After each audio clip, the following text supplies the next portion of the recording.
Hey guys, what is up? SuperKmanrocks here, and we are here for my 2023 Winter Split LEC preseason power rankings and predictions video. I'm very excited to make this one. Obviously, I have covered some of the other regions already so far, namely the LPL and the LCK. I have also covered, of course, the NACL yesterday. If you guys didn't check out any of those videos, they're going to be linked up in the iCard right now. But also on this channel, I did an off-season analysis and review video for the LEC, kind of going over where I think teams improved, where I think they're moving in the right direction, and where I think they're maybe moving in the wrong direction. If you want to check that out, that will also be up on the iCard with the rest of those videos. You can go ahead and check that out. But we are here today to officially power rank all 10 teams in the LEC moving into 2023. So I hope you guys are excited.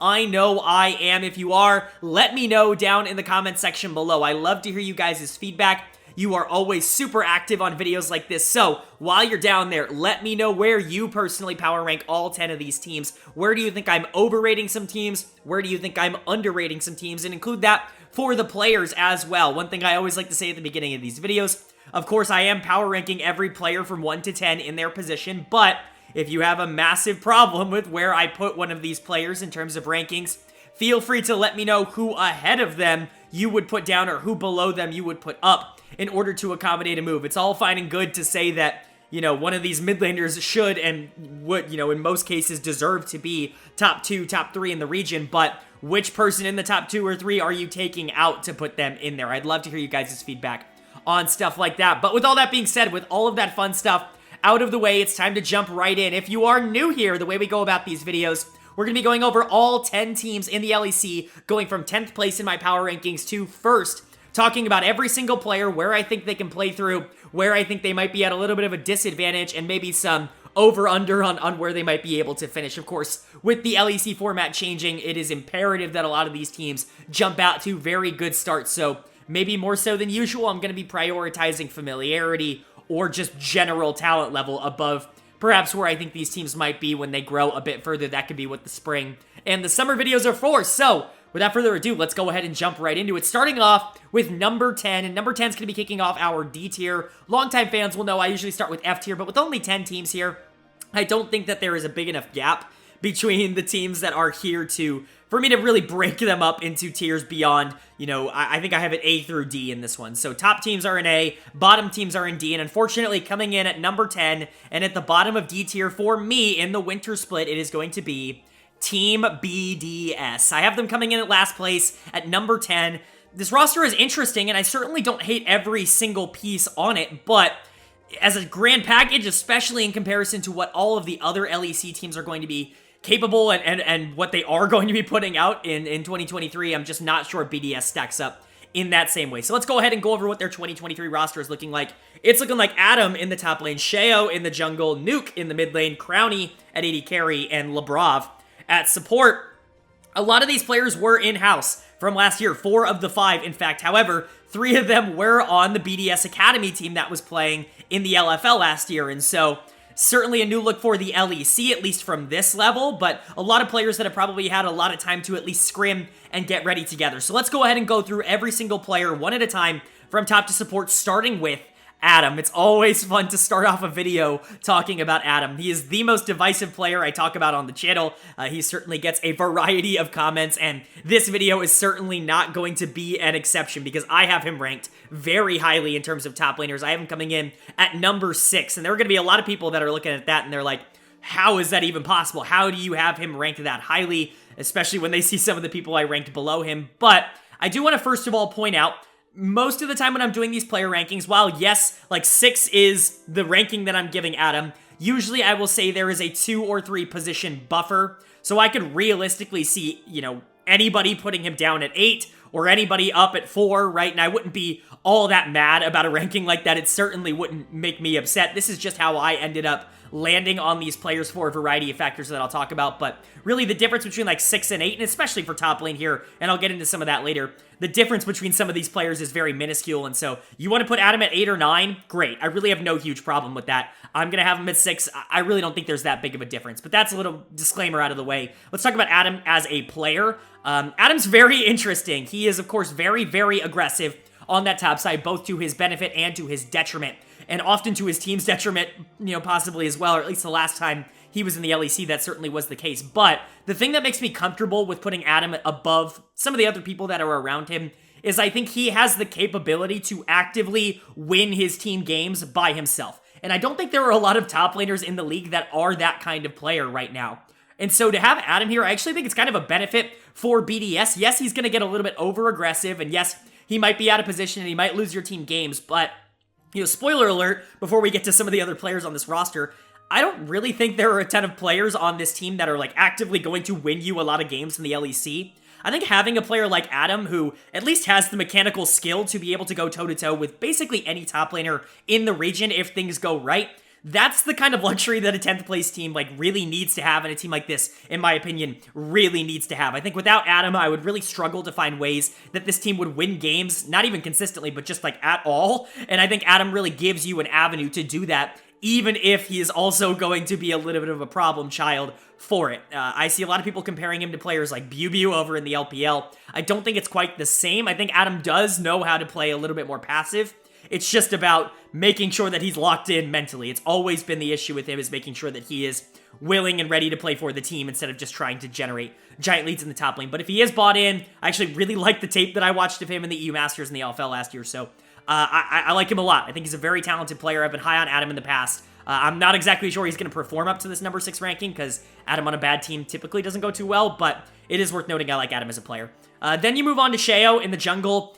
I said this in my roster overview video, my offseason analysis video on the LEC. Sheo's tape from last year reminds me so much of when I was watching Schlatan tape about a year ago. I think they are very similar players. Both are pretty decent junglers, but neither are players that I expect to come into the league and take over games and really be this big power point on the map. I think he'll be an okay jungler, but I certainly don't think he's someone that's going to be pushing the envelope forward for BDS. Just kind of a good player. If he pairs up with Adam as well as he did in the LFL, though, I think that could be a really strong point on the map for BDS, and that's likely where I expect this team to play through most often.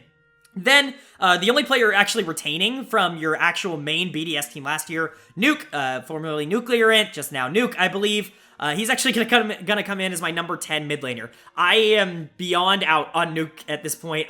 He's been given so many chances at an LEC level, whether it was a Schalke, now with BDS. He was really bad last year. He was a huge negative for this team. He gets brought back here, obviously. He has a good relationship with a lot of these guys. I don't know. The talent feels like it's just not there for me. So he's going to come in at number 10. I think this is going to be a weak part of the map for the team. In my opinion, he is probably the weakest player on the team and the weak link of BDS, which is not good when you're looking at a 10th place team. I don't know. I don't think Nuke is all that good. Hopefully he can prove me wrong. He's been given chance after chance after chance in the LEC. Hopefully this is the year where it finally comes together. But for me, I'm just not really going to expect that. And then in the bot lane, you're reuniting a former Team Vitality bot lane here with Crowny and Labrov. I've always been a little bit higher on Crowny than I think a lot of people were. I really liked him on SK Gaming back in the day, but ever since then, he's really just kind of been on a downward slope. Played well in EU Masters last year. I actually really liked what I saw out of him, but expecting that transition to kind of make its way up to the main roster, I'm just not super sure ADC is a really strong position in the LEC.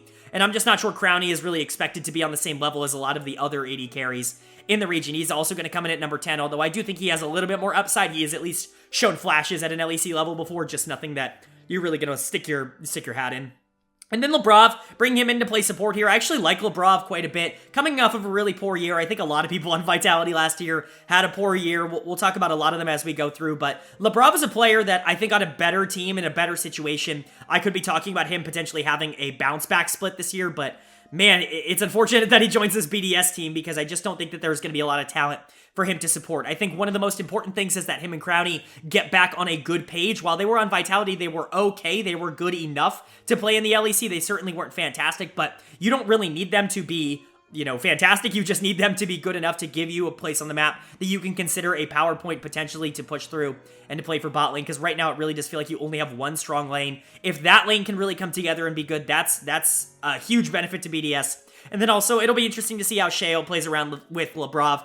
Labrov really being the only one that wasn't in this organization last year. It'll be interesting to see how he integrates with the rest of the team. But where do I think BDS kind of lands overall, generally? Well, I have them at number 10 here. Never a good sign, especially with the new format where the bottom two teams, you know, in the first couple of weeks, the first round robin, they're out. They're gone. They no longer play any games the rest of the split. And I think BDS is likely going to fall into one of those two spots. Obviously, there are areas where I think they could surprise some teams. Adam, I think, is a player you can play through, and especially against some of these teams with weaker top laners, even if they are good teams, you can see a world in which just funneling resources into that top side could lead you to a more interesting endgame and potentially squeak you some wins that you may normally have not gotten. And I also do like Labrov. I don't think Labrov is a bad player by any means. I think if him and Sheo get on the same page, if him and Crownie can be a solid bot lane, those are avenues for this BDS team to maybe climb itself out of the bottom two, but of all of the teams in the LEC, if there's one that I'm kind of expecting to underperform at least at the start of the season and probably drop out a little bit early, it's probably going to be this BDS team. Moving on now to number 9 in my power rankings. This is where it starts to get interesting because remember, you just have to not be bottom 2 and you get into that top 8. It's a really important benchmark to hit here in the LEC. And so which team do I think is just barely going to miss that mark? Well, coming in at number 9 and the top of D tier, I do see these two teams as, in my opinion, the clear-cut bottom 2.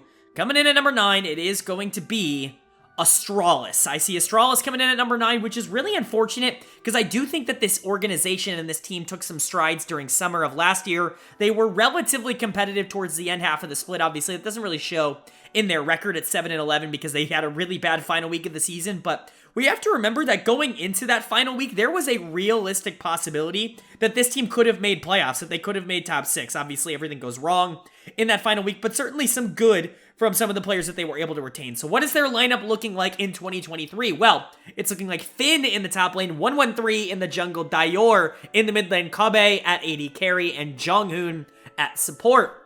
I really do like this roster conceptually. I think that there are a couple of players on this team that I'm maybe a little bit lower on, and that's the reason that they fall in here at number 9 rather than a little bit higher. But I think from a conceptual standpoint, there is a lot to like about some of the players on this team, especially with how they retained at least some of them. Starting on the top side, though, we're going to be getting to our two new players first, starting with Finn in the top lane, obviously coming over from Excel last year. He had an up and down year, to say the least. There were multiple moments last year where it felt like Finn was really turning a new corner, that Excel team was really kicking into a new gear, and he was looking really solid, and then there were also many weeks last year where it was just like, man, this guy is just throwing games away. So the up and down consistency continues with him. He was like that in North America, obviously on CLG, mostly downs on CLG, and he was kind of like that on Rogue before he left, but I would say the consistency has consistently gone down over the past few years. And so where does that land him on Astralis? I think he's a solid player, not someone who I would consider like a top tier top laner in the region. He's going to come in at number 8 in my top lane rankings for me, but I certainly don't think he is this gigantic liability. I think in a team like this where they're going to struggle to play anything other than one lane as the power lane, which we'll get to in a bit, Finn's going to be on weak side, I think, for the most part in this team. And, you know, going back to his time on Rogue, that's kind of always what he was known as, was a weak side player. He got a little bit more of the resource load last year on Excel, which surprised me, but it really shouldn't have in hindsight because Patrick and Nukeduck, neither of them are, you know, entirely resource-heavy players. I think having Finn on that team, it made sense to give him at least some games as that main carry, but I think for the most part, he's probably going to settle back into a more secondary role on this team, and that's probably going to be best for them overall. But he is someone who does have the skill to be able to carry games if given the task. I just am not sure that's going to be how it works out here. Moving on to the jungle position, though, with 113 here. This is an interesting pickup, right? He's coming from K-Corp, a very big organization that very much underperformed all of last year. And I don't really want to say this, but in my opinion, he was probably the biggest weak link of that K-Corp team throughout most of the year, throughout what I was watching.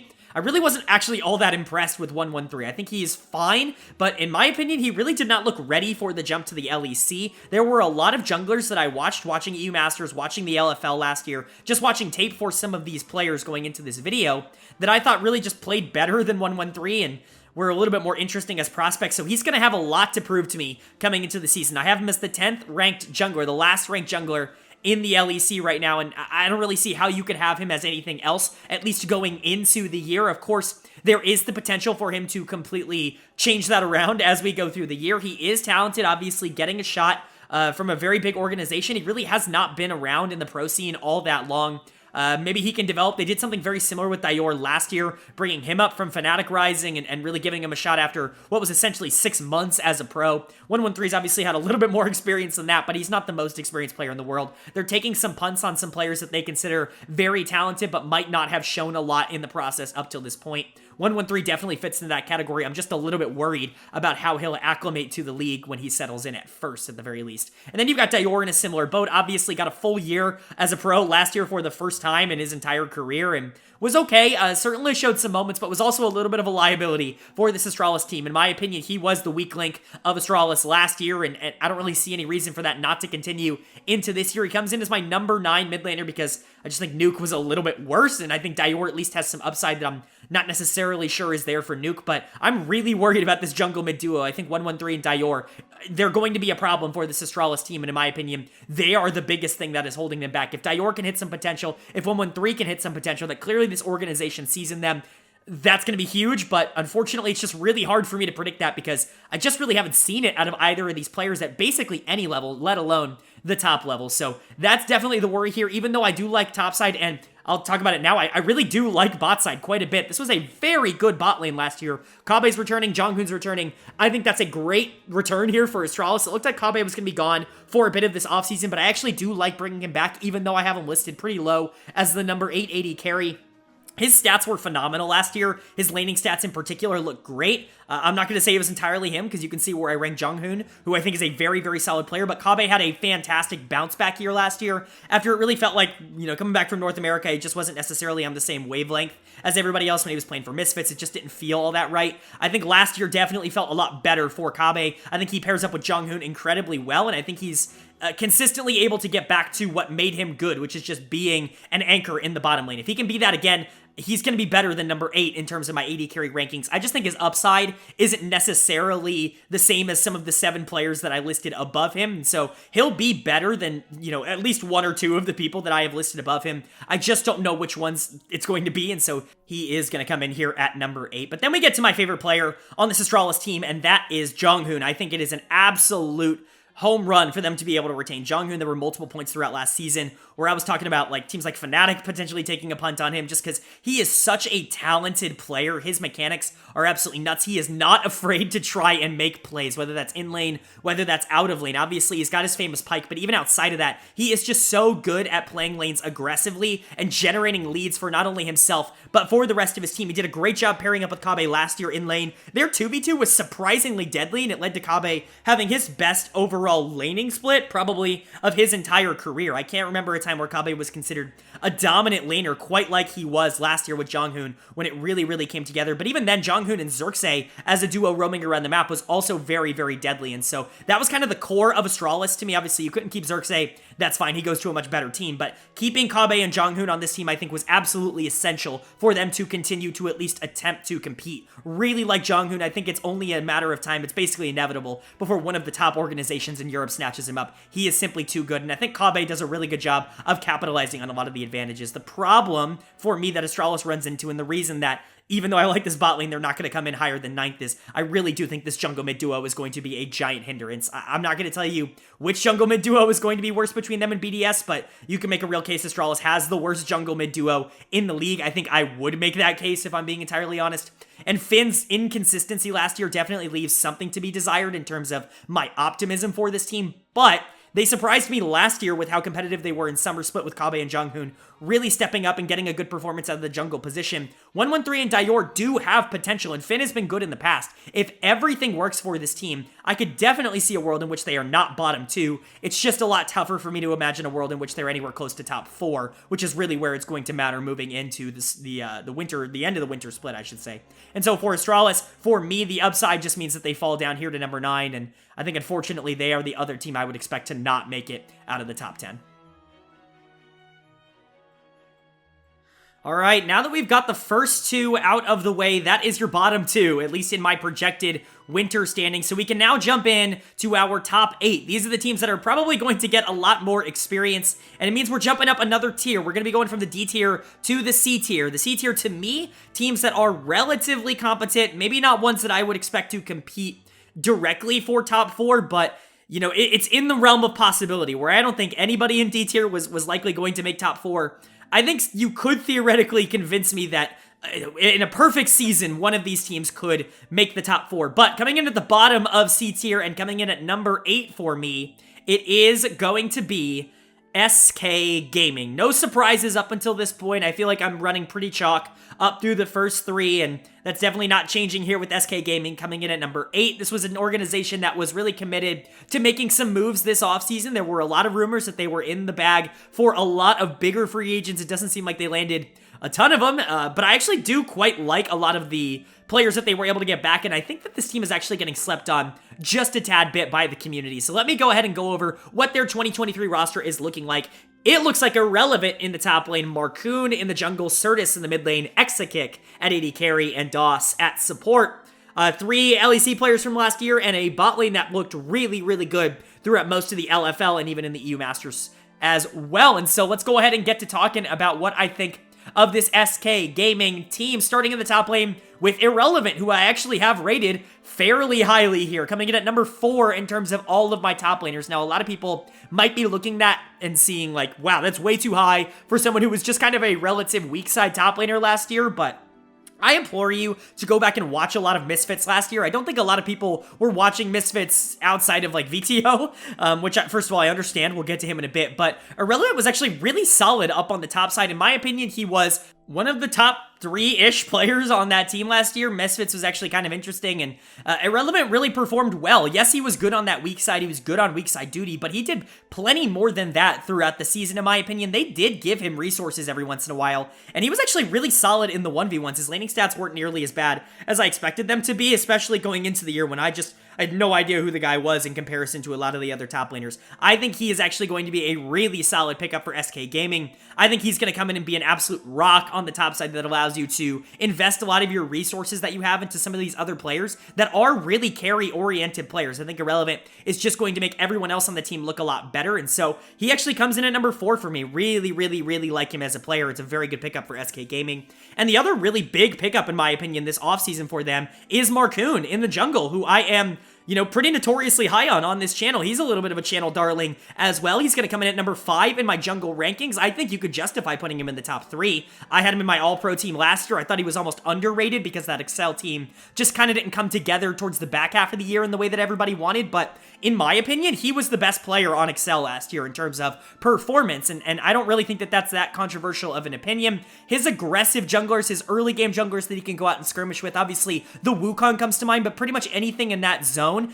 it's just so good. He plays it at such an aggressive and fast-paced tempo. If he has laners that are willing to push up with him, he is very difficult to play against. I think Marcoon is one of the more dangerous players in the league to have to deal with on a regular basis, and so for you to be able to bring in both Irrelevant and Marcoon as a top side, I actually think that's one of the more underratedly great top sides in the entire league. I think both of them are very, very talented players. They're both young. They both can still grow, and I really, really think it was a good pickup by SK Gaming. At this point in the offseason, those were the only 2 players that we knew that were going to be on this SK Gaming team, and I was actually really excited to see where they would go from here. Not to say they did a bad job with the rest of positions, but I don't think it was necessarily this top-tier team. Like, I think at one point it might have been looking like, a Misfits-esque team from last year that maybe was under the radar good. I think moving to Certus in the mid lane, keeping him around, he's the only player returning from last year's SK Gaming team. I think it's a good decision. He definitely showed a lot of improvement over the course of the year. He's an assassin player. I talk about these players all the time. Every league has one. We talked about obviously Closer in the LCK. We talked about, of course, Cream in the LPL. I think Certus is that for SK Gaming here in the LEC. Kind of a mostly LeBlanc and Akali player, but he learned to stretch his wings a little bit further, I would say, last year. Picked up a lot of those control mages, mostly picked up a lot of those shove and roam mages, a tad bit more. The Talia comes to mind that I thought he played at a relatively good level last year, but still can really take over games when he does get ahead on those assassins. Hopefully, his partnership with Marcoon, who is probably by far the best jungler that he's played with at a pro level, hopefully that partnership can bring out the best in both of them. I think Marcoon pushing ahead is going to allow Certus to play a lot more aggressively, and maybe if they can pair up and be really dangerous as that jungle mid duo, Certus could look like a potential, top 5? No, it's really hard for me to say that because the top 6 mid laners in this region are all so ridiculously good that, 7 is already a pretty strong ranking, but you know, he could be a really solid mid laner, somebody who actively does push his team forward if him and Marcoon can get on the right page. Remember, he had to play with, in my opinion, the worst jungler in the league last year. So it'll be interesting to see what happens now that he's got a player in Marcoon who has proven himself over the past few years to be relatively consistent as a good force for his team rather than a negative, like Gilius was, I think, for a lot of last year. And then you're looking at the bot lane here as well. You've got Exakick and DOS coming in from LDLC. Love this pickup for the most part. Exakick is someone who I'm actually very interested to see play at this level. The AD carry rankings are always very difficult. It's very hard to tell if a rookie is going to be able to come in and perform the same way that they did in EU Masters. It's never really an easy transition to make. See all of the players who have tried to make it and haven't necessarily done it as successfully as they want to. Obviously, somebody like Reeker comes to mind last year, not an AD carry, but a mid laner. Even someone like Xmatty last year, who I was really high on, just couldn't make that transition right. I'm not going to sit here and pretend like Exakick is going to be exactly like that. I think he's got a little bit higher promise than both of those players do at this point at the very least, but it's just really hard for me to expect someone to come into the LEC and immediately be a stable player. It's very rare for players to be able to do that, especially doing it consistently. So he's going to come in at number 9 in my rankings, but I do like him as a player a lot. I definitely think he is the strong point of this bot lane duo. I think XK is going to be very excited that they were able to bring him on. If he continues to grow, he could be a really nice piece for the future. And then you bring in DOS in the support position. He's the one player on this team that I am a little bit disappointed in. Not to say that he's like an awful player. I do understand the value of keeping this bot lane together. They played together on LDLC, and they did win the LFL last year, which is a huge boon, obviously, but individually, I've just never been all that impressed by DOS. Obviously, let's take everything off the Rift out of account. It doesn't really matter for this as long as the players on his team like to play with him. That's what really matters, and obviously, Exakick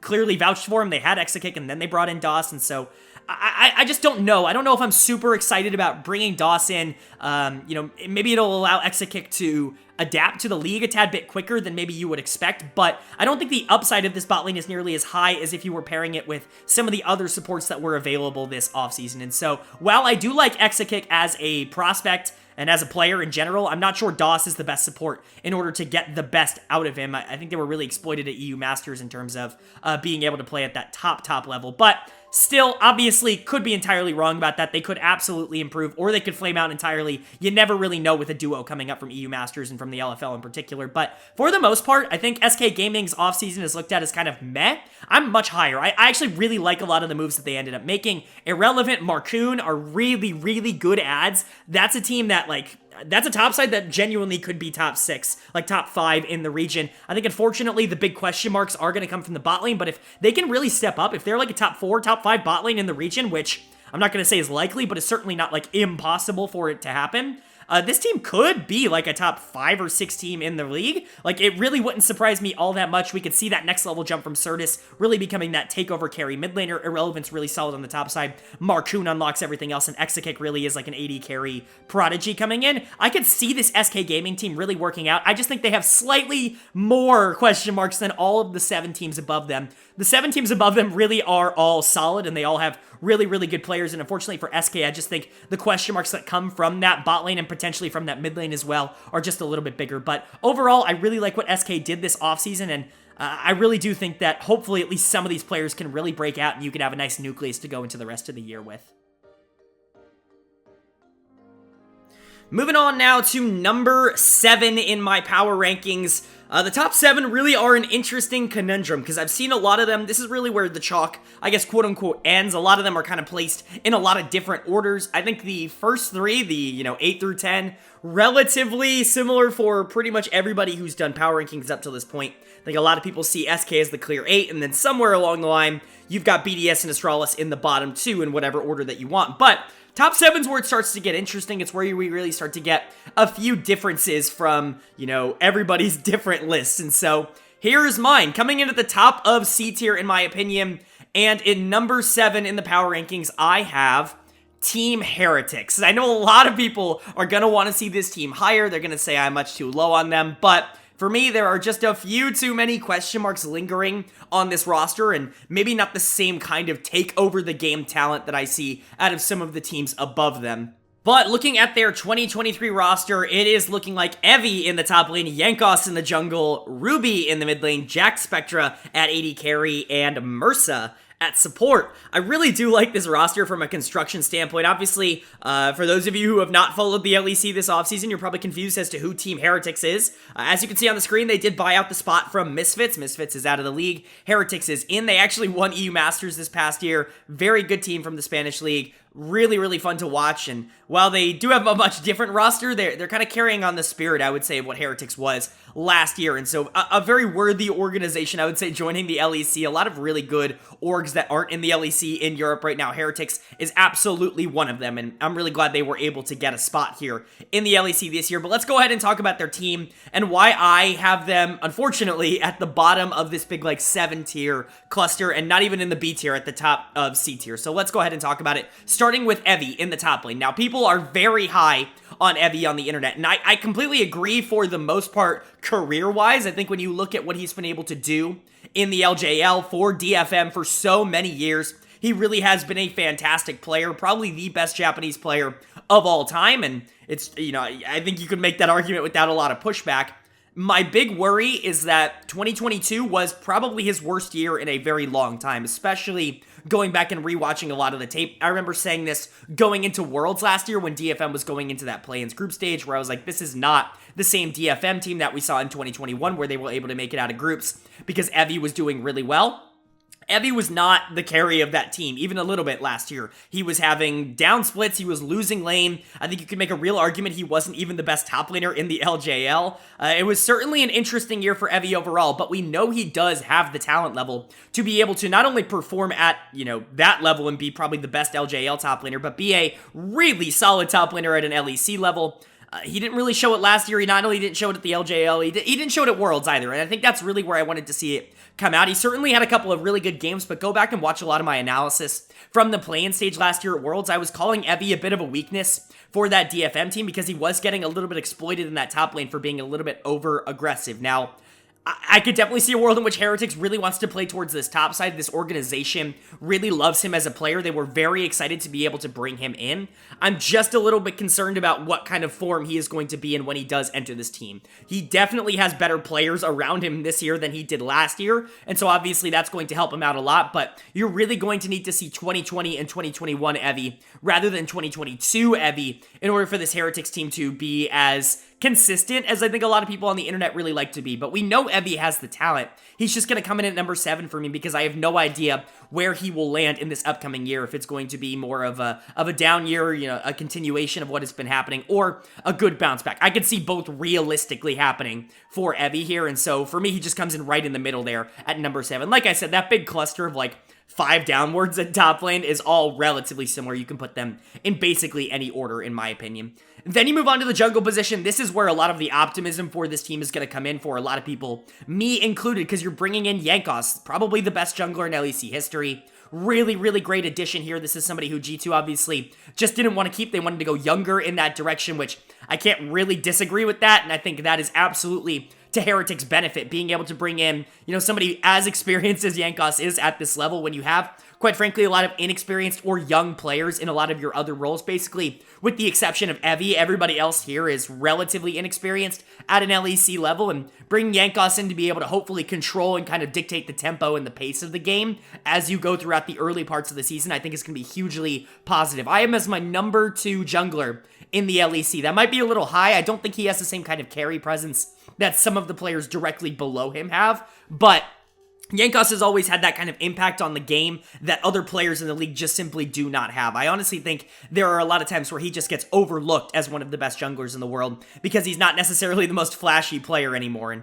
I think that's unfortunate. I think he's going to come into Heretics. I think he's going to do a really good job of being able to dictate tempo, being able to dictate pace, and I think he's going to help out his solo laners especially a lot. That's always been something he has been incredibly good at, is making sure his solo laners are in good positions, and I don't expect that to change at all. I think Evie hopefully will have a bounce back here with Yankos, you know, ideally offering a ton of pressure topside. I could definitely see that being a game plan for Heretics. Ruby, I'm not really sure if he's going to be getting a lot of pressure, but we'll get to this bot lane in a bit. I really, really like this bot lane, and I think that's definitely a lane you could play through. Either way, Yankos has a lot of options, and I think his presence alone on this team will make the rest of them probably better than the numbers that you see on your screen right now. But moving on from Yankos, you've got Ruby in the mid lane. This is really the player that I think I have the most question marks about, and I actually do like Ruby. I don't want to take that I don't want to, say that out of context. Ruby is a really solid player, and I talked about this a bit when I was doing my NACL video and talking about Winsome. That UOL Sexy Edition last year was really, really invested in making sure Ruby was able to get ahead. They invested a lot in making sure that mid lane position was really strong,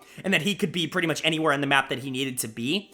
I think he did that job really, really well, and honestly, he's coming into the LEC with a little bit of expectation from me. I think he's going to be a pretty decent player. He's going to come in at number 8 in my mid lane rankings. That's higher than a lot of other rookies are going to come in, especially, in a role like mid lane where I think there's just a ton of talent. I think he's someone who could compete with some of the top tier talent if things go right. It's just very difficult for me to predict that without ever having seen him play at this level, especially considering he really was a little bit of a resource monster on ULL Sexy Edition, so it'll be interesting to see if Jankos wants to invest a lot into that mid lane position. Obviously, he's very comfortable and very familiar with that, having played with Caps and Perks over the past however many years, right? He's very comfortable playing through that mid lane spot, making sure that lane gets ahead, and then using that 2v2 to kind of spread the advantage elsewhere on the map. I could definitely see that being a playstyle for Heretics as well. I'm just not sure Ruby is the one on this team that you're super interested in investing in from a player personnel standpoint. I think from a playstyle standpoint, it does make a lot of sense, but when you're looking at the 5 members of this team, the one that I feel the least confident is going to be able to transition to the league basically immediately, especially in Winter Split, it's going to be Ruby. And so definitely some question marks there, but I like the talent level, and honestly, I like the play style fit here with Jankos in the jungle as well when it comes to Ruby. And then you've got the bot lane, Jack Spectra and Mursa. Jack Spectra, the only member remaining from this Heretics team that won EU Masters last year. He's coming up. I mean, talk about a prospect that has been hyped for years and years and years. Going to watch his tape, it was very good. I'm not going to say he's some can't miss, unbelievable bot lane prospect. I still think that there are a lot of, I don't want to say question marks about his game, but he obviously, as someone who's never played at this level, he still needs to improve a few things before he's considered a top 3 or 4 AD carry in the region basically from the jump, but I do think he's going to be a power point on the map for this team. I have him as the number 6 ranked AD carry. I think pairing him up with a player like Mursa, who had a very sneakily great year last year on Misfits, is a really, really good decision. I think this bot lane could be incredibly deadly, and if Jack can really become one of the top 3 or 4 AD carries in the league by the end of the year, this team is going to outperform 7th. I think this team really hinges on whether or not he can be the primary carry for this roster. And I do think he has the talent to do so. But again, going back to kind of a common theme on my channel, he's just got to prove it at this point. And then Mursa in the support position, I have him at number 7, which feels so disrespectful because I think for most of last year, he was a top 3, top 4 support in the region, but this is with a lot of the other major supports in the region having down years, player like Hillisang, players like Mickey X playing really, really bad for like a majority of last year. Mursa was kind of able to climb those rankings and surpass those players, I think, throughout the year. I'm not exactly sure he's going to be able to do that super consistently, but I really like Mursa as a player. He's really good at facilitating plays on the map for basically whoever he wants to invest in. A lot of times last year, it was Schlatan and then obviously Zanzara when he came in the jungle, and they really wanted to help VTO out in the mid lane. They really wanted to get VTO out on the map, moving around, getting him in a position where he can make impact plays. This year, I could definitely see them investing a ton into this bot lane where they just try to do 4-man dives all the time. And honestly, I could see a very similar playstyle to Misfits of last year where Mursa is roaming early game with Jankos to try and generate this macro lead to get Ruby out on the map, and then you're able to bring him bot lane and try and snowball Jack Spectra in the same way that you did with Neon last year. I could see that being a very interesting playstyle for Heretics. Really, really like the pickup of Mursa. I do think he is one of the more interesting supports in the entire region, and I would not be surprised at all if he had another super quiet, fantastic year just like he did in 2022, in my opinion. But looking at this team as a whole, I do like them, and I think they have a clear play style, a way that they want to play the game. My biggest concern is that there is just a lot of unproven talent on this team, or talent that is, in Evi's case, looking for a bounce back. I talked about this in some of my other regions. It is very difficult for me to put a team where a lot of the players just haven't shown it last year in particular in the top 6, top 5 of a region like this, because there are a lot of really, really solid teams. Can Heretics make top 3, top 4? Yes, they absolutely can. They have the talent to. Jankos could facilitate. Ruby could really, really be a difference maker in the mid lane. Evi can get back to being the 1v1 solo kill machine in the top lane. And Jack Spectra can become one of the best ADCs in the league with the support that really, really brings the best out of him.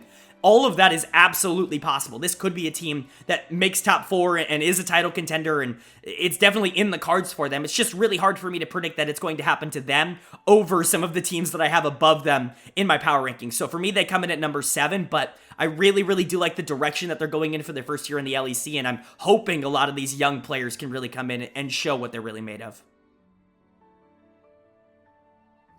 That's going to bring us to our top 6 here in my LEC Winter Split Power Rankings video.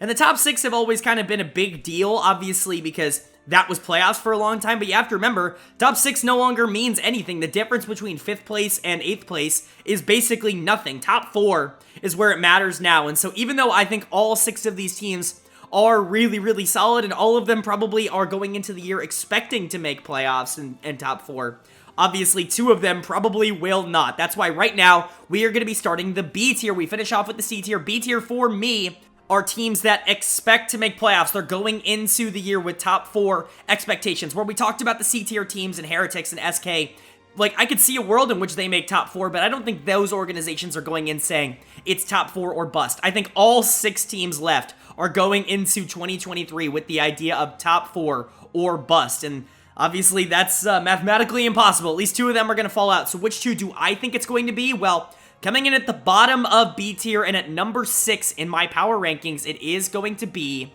Mad Lions. It's really, really tough to rank this team because I think they have ridiculous top-end talent, and obviously, they have the reigning MVP on their roster, but it's just very difficult for me to expect this team to overperform some of their competition that they might have ahead of them because there are some pretty major question marks on this team. And so let's go ahead and talk about what their 2023 roster is looking like. In the top lane, it's looking like Chasey. In the jungle, El Yoya. In the mid lane, reigning MVP Niski. In the bot lane, you've got Karzi at AD carry and Hillisang at support. Some people are going to see these rankings and be very surprised and honestly be a little bit upset by them, but I have some good reasoning behind it. Let's start with Chasey in the top lane. He is probably the player on this team that I am by far the least confident in.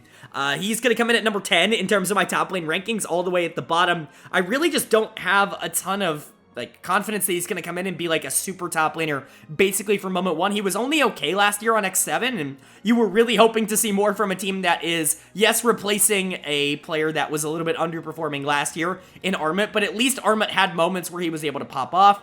I'm just not sure Chasey is going to be that player. A little bit more of an aggressive player, which does fit the meta that we're currently in, but I think generally speaking, I'm looking at him as probably the biggest weakness for this roster. I think they have a really strong jungle mid duo, which we'll get to in a second, and the bot lane certainly is going to have their opportunity to pop off, but if top lane is a little bit of a black hole for this team, I think we could be seeing a very similar situation to what happened to this Mad Lions team last year, where they just simply didn't have the firepower to compete with some of the best teams in the league. Chasey in the top lane, in my opinion, is one of the biggest reasons that is a concern for me. So they're going to come in, or Chasey's going to come in at number 10, and honestly, it's a big reason why Mad's coming in at number 6 here. But some of the optimism and the reason that Mad is coming in at number 6 in the B tier and not down in the C tier is going to be this jungle mid duo, which of course is still fantastic. And I want to preface this first and foremost because I'm going to get a lot of hate comments in this video. This is probably the video that I'm going to piss the most people off. First of all, I don't usually ask for this in the middle of the video, but because I know this one's going to get a pretty negative reception because people look at the graphics and they don't listen to me talk, I would really appreciate if you hear this to hit the like button. It really will mean a lot to me, and it's going to help this video out a ton, or at least leave a comment that lets me know that you are listening to me and not just staring at the graphics. Let's talk about the mid lane rankings. Top 6 mid lane rankings. Ignore them, and I mean that in the nicest way possible. I've established that I do player rankings on this channel. I've established that I do player rankings for all the positions on this channel. But man, top 6, whatever order you want. Like, legitimately, whatever order you want. It does not matter to me. Niski just won MVP, and I have him at 5. There are going to be some players that are ranked lower on this list that people are going to be like, how dare you rank them so low? Niski could be one of them. I think we're going to find some other mids later that are going to be one of them. You know, a couple more, right? All I'll say to combat that is whatever order you want. You want Niski at number 2 or 3 because he just won MVP and that's kind of where he performed last year? Go ahead.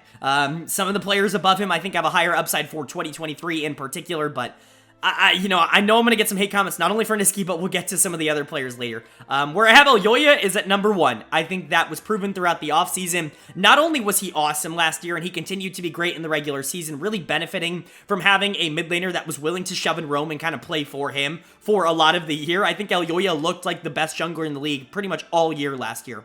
Really impressed with how he played. He continues to be the hottest commodity in the LEC by a considerable margin. There were a lot of rumors of him being targeted by pretty much every top team in the league. He ends up staying on Mad Lions. Talked about this in my offseason review video. It's hard to call him contract jailed when this team really is trying to win. Whether or not you consider that, their attempt successful is up to you, but it's not like he's on SK Gaming or BDS or Astralis, and they're just not letting him go. He's on a team that did make Worlds last year, and so I understand at the very least trying to run it back while he's under contract and trying to make it work, but he is fantastic, and he's going to be the big central piece that I think a lot of this runs through. If him and Niski can continue to be on the same page, if the meta is allowing Niski to be more of that shove and roam player like he was last year, I think Mad Lions is still going to be very successful in the regular season, finding wins through that avenue because Elyoya is such a fantastic carry player when he does get those resources. And then Niski, already talked about him, won MVP last year. He really initiated everything for this team. And you could talk about Elyoya kind of being the one to take those resources and do something with them, and Unforgiven to an extent did that last year as well, but Niski was the reason that they had so many resources. He created such an advantage for this team in basically every single game that they played in the regular season. If he's able to do that again, if him and Elyoya can stay on the same page and continue to be a strong pair, that's going to lead them to a lot of wins basically by itself. Like, that's going to be able to beat SK Gaming. That's going to be able to beat Astralis. That's going to be able to beat BDS basically by itself. That is an incredibly strong jungle mid duo, a big reason why they hit top 6. Now, where this team really gets interesting for me is this bot lane. You've got Carzzy and you've got Hylissang, both coming off of arguably the worst years of their professional careers. Hylissang almost certainly, he was atrocious for a majority of Summer Split. Now, he was awesome in Spring. I don't want to take that away from him. He's coming off of a Spring where he looked like one of the best supports in the league, coming off of a Summer where I think you can make a strong case he was a bottom 2 support in the league. I have him at number 6. Support's a really weird role to rank in the LEC. Like, if Hylissang becomes top 1, top 2 again, I'm not going to be all that surprised, but right now it's just hard to tell. I have Carzzy at number 7. That Vitality bot lane completely shit the bed. Carzzy was awful last year. I think you can make a case he was one of the worst players in the LEC, but as I talked about in my offseason review video, I actually really like the combination of these two on one team. Both of them have been criticized in the past for being incredibly hyper-aggressive players. Carzzy will often step up at the detriment to himself. He'll get himself absolutely blown up as an AD carry by over-positioning, and then Hylissang, on the other hand, is just going to constantly go for plays, whether that's in lane, whether that's out of lane. He's never really going to slow down, even if he's behind. That's always been, a positive for his teams, is that he's able to create pressure even when he's losing. It's always been a little bit of a negative for his teams because he doesn't really stem the bleeding at all. He just continues to bleed out when he loses, and so it'll be interesting to see how these two come together and play in the bot lane for Mad Lions, because is there a world where they both just make each other worse and this over-aggression really becomes a huge negative point for Mad Lions and this bot lane does not work at all? Absolutely. I could absolutely see a world in which that is the case. But is there a world in which the aggression kind of mends together and they're both kind of on the same page with a lot of these more hyper-aggressive plays, and maybe you get a lot of attention from Elyoya and Niski kind of roaming towards the bot side and really trying to play through Carzzy and Hylissang and have that work out? I could definitely see a world in which that is possible. That's kind of what we saw, obviously at a much bigger and better scale with Top Esports last year when they brought Mark in to play support with Jackie Love. Jackie Love had always struggled playing AD carry with some of these supports that weren't necessarily on the same page as him. He's probably the most aggressive AD carry in the world, and when you couldn't follow up with him, it wasn't always great, but once he got Mark, a player that was willing to basically just dive in with all these crazy 50-50s with him, all of a sudden their talent was really able to shine through. I think something similar could happen here with Carzzy and Hylissang. If everything goes right, the aggressive nature of these two players is strong, but obviously, it's very feast or famine. This could blow up in their face in any game. It could also work in any game. I would expect that to kind of translate entirely to Mad Lions as a whole, and that kind of brings me to my overall thesis on Mad Lions, which this feels like a very coin-flippy team. I think some games they are going to look absolutely unbeatable, and some games they are going to look like complete and utter garbage, and I think that's going to land them somewhere in the middle of the pack. To me, I'm just very worried about the consistency with this team. I think if you get a very good season out of this bot lane, and if top lane becomes basically anything, just a really strong weak side top laner, I think this team could make top 4. That's why they're in the B tier. I think that there is a real world in which everything just clicks like it did last year with Elyoya and Niski really taking over and becoming top of the league players, but it's just really hard to predict that because a lot of the teams above them have a really clear path to winning a lot of games, and I just think Mad Lions, while they do have, winning lanes, I can also see a lot of ways in which they can lose games, and so for me, they end up coming in at the bottom of this B tier at number 6, if only just because I'm not exactly sure which version of these Mad Lions we're going to be seeing in 2023. That's going to bring us to number 5 now in this video, and number 5 really is the breakpoint. Like I said, all 6 of these teams in the top 6 really want to make top 4. Like, they're prepared and expecting to make top 4, and somebody's got to miss it here, especially in this top 5. Whereas Mad Lions was a little bit inconsistent, everybody else here, it's a very, very tough choice. And unfortunately for me, coming in at number 5 and just outside of the top 4, disappointingly, it is going to be Fnatic. I have them coming in at number 5. Really am not super in love with this team. I think they have a lot of really, really strong players, and I think this top side will continue to be a power point like it was last year, but as we'll get into a little bit later, this bot lane definitely concerns me, and we will talk about that. So, their 2023 roster is looking like Wunder in the top lane, Razork in the jungle, Humanoid in the mid lane, Reckless at AD carry, and Rux at support.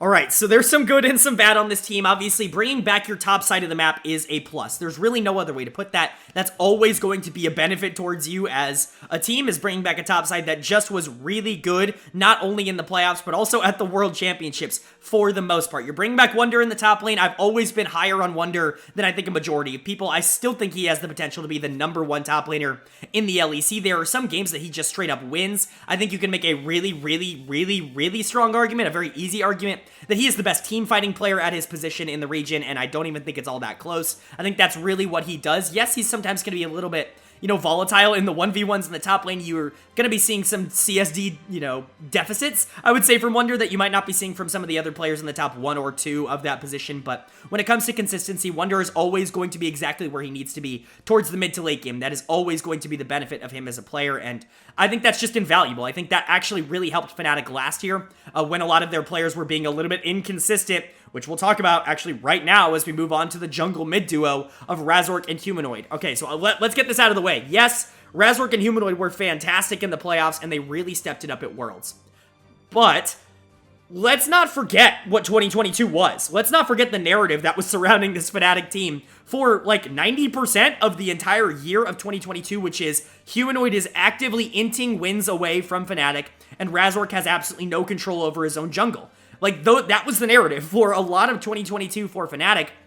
Yes, they were able to turn it around. You can talk about them, locking in when the games mattered more or whatever, right? But the reason, and I get a lot of comments about this, the reason that I value regular seasons typically more than I value, playoffs or Worlds performances by themselves is because in the regular season, you get to see a team kind of go through a bunch of different patches, a bunch of different metas typically, a bunch of different play styles, and kind of figure themselves out, along with the fact that it's such a larger sample size, right? Whereas in playoffs, it's one patch. At Worlds, it's one patch. It's one meta. It's one thing that you might be good at. It's a much smaller sample size. All of that stuff. It's a lot more difficult to take away large information for how someone's going to project into the future just based off of that performance. And that's what worries me a bit about this jungle mid duo of Fnatic. They both come in at number 4 in their positions for me. Razork is a really solid player. I think that's kind of where he's landed for me. I don't think he will ever be one of the best junglers in Europe.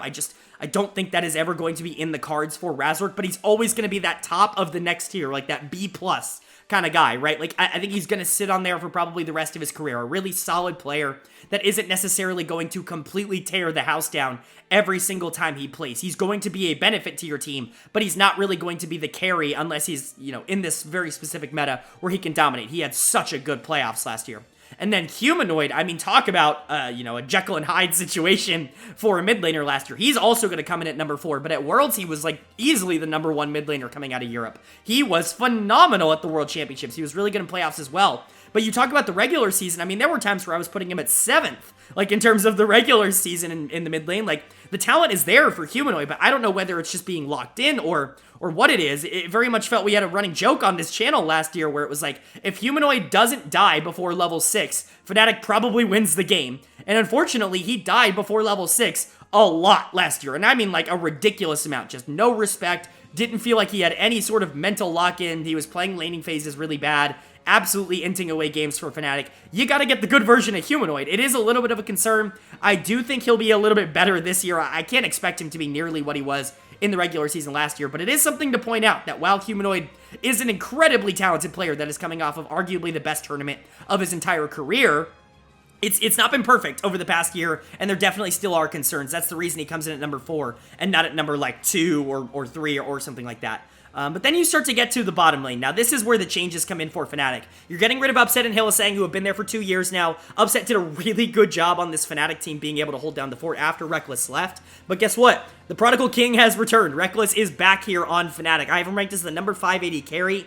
And I'm going to be honest, that's a little generous. I know a lot of people aren't going to like to hear that, but Rekkles has not really performed like that over the past few years. There were a lot of question marks to me about Rekkles' ability to come back into the LEC and immediately be a really, really strong laner in particular, especially pairing him with someone like Rux, who basically has no experience at this level, and we'll get to Rux in a bit, but Rekkles is just not someone that I feel super confident about performing basically immediately. I think that there is a chance that he could grow back into his role as an LEC player, but even on G2, where he was relatively good, he wasn't getting a lot of the resources, and that's always been where Rekkles is at his best when he's kind of playing weak side, but look at his year on K-Corp. Like, he was not all that great. He really wasn't. He was an okay AD carry at that level, but he certainly wasn't dominating like someone would expect you to dominate, being arguably the best AD carry in LEC history, going back down to a lower, tier, a lower division of competition. You wanted to see him, kind of really carry K-Corp to EU Masters. They didn't even make the tournament last year, and so definitely some question marks about Rekkles. He's going to come in at number 5 purely because I think some of the players below him have an even lower floor. I think at the very least you're getting a strong weak side player in Rekkles, but I wouldn't be surprised if Rekkles comes in next year and is a little bit disappointing, and I think the same could be said for Rux, who is obviously coming off of a really, really intriguing Worlds run where he plays a couple games in plans. He looks fantastic. It's enough to get him a spot here on Fnatic. They clearly liked what they saw and they wanted to go with him full time, but let's not forget who Rux is. Yes, he had a great tournament, again, with a very good team against some play-in teams that maybe just weren't on their same level. But let's keep in mind what Rux is, which is a player who has kind of toiled in the second tier of Europe for a very long time and has never really looked like someone who is on the verge of an LEC call-up. He had a very good tournament, and now he's got a spot on a premier organization. He has a lot to prove to me. This bot lane in general has a lot to prove to me. If they are a big weakness for this Fnatic team, I'm really not going to be all that surprised. I could see them being weak side, but I could also see them being an area that other teams target, like aggressively target. And it won't really matter if players like Humanoid and Razork are having the better versions of their seasons if Rekkles and Rux really aren't performing up to that level. They're not the same kind of stable bot lane, in my opinion, that Upset was last year, even when Hylissang was kind of being run over. I think their floor is a lot lower, although I can definitely see a world in which playstyle-wise, they fit a lot better than a player like Upset who wants to have a lot of the resources. So it's going to be interesting. Where does Fnatic land overall? Well, I think that they are a team that could be like the best team in the league. Like, they're at number 5 in my power rankings. If they were number 1 or 2 by the end of winter or spring or whatever, I wouldn't be all that surprised. The talent on this team is fantastic. I mean, if that mid-jungle duo is clicking, they are a top 2 or 3 team, basically by themselves. But there are a lot of question marks on this team that the top 4 just don't have for me. I'm worried about this jungle mid duo being locked in and playing like they did in the regular season last year. I'm less worried about that than I am about the bot lane just kind of being a little bit of an issue for this team.